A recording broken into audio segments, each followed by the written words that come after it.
Michel Blanc dans Les Bronzés, comment Gérard Millet aurait berné Laurent Ruquier et sa bande. Accusé de viol et d'agression sexuelle, Gérard Millet aurait fait plusieurs victimes après les avoir rencontrées sur les plateaux de télévision.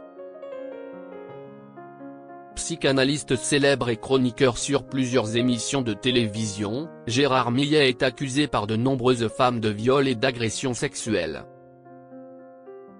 Les journalistes Alice Augustin et Cécile Olivier ont publié un livre, Anatomie d'une prédation, aux éditions Robert Laffont à ce sujet.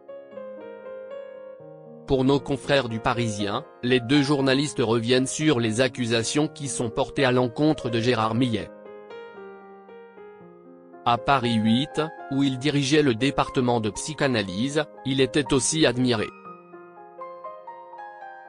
Il demandait régulièrement à certaines étudiantes, jamais des étudiants, de rester après son cours, au prétexte d'une idée à développer, et il lançait des hameçons, les invitant à venir chez lui, indique Alice Augustin. Gérard Millet, son comportement sur les plateaux de télévision analysé. D'ailleurs, sur les plateaux de télévision aussi, Gérard Millet, qui a accueilli un nouvel enfant récemment, aurait profité de sa notoriété pour attirer des jeunes femmes dans ses filets.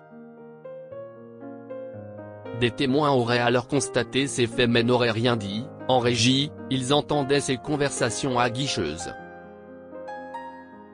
Mais c'était un sujet de raillerie parce que Gérard Millet leur faisait penser au personnage de Michel Blanc dans Les Bronzés, un Don Juan un peu ridicule. Mais certaines personnes ayant été témoins ont brisé le silence pour le livre des deux journalistes. Les techniciens et les assistantes de production qui ont accepté de nous parler disent avoir repéré ce qu'ils appellent son manège. Ils le voyaient discuter avec les jeunes filles au premier rang du public, avant l'émission ou pendant la pause.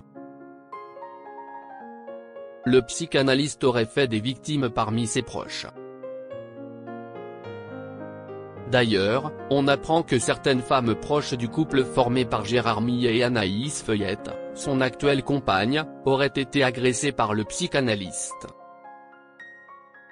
La professeure de piano de ses enfants et une amie de la sœur d'Anaïs Feuillette, son actuelle compagne avec qui il a 2 enfants, ferait également partie de ces victimes.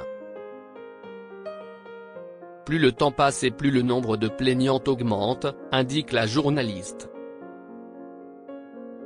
Sur des plateaux de tournage aussi, Gérard Millet aurait tenté sa chance lors de tournages de films, notamment auprès d'Anna Mouglalis et de Marianne Denicourt, qui en parlent pour la première fois.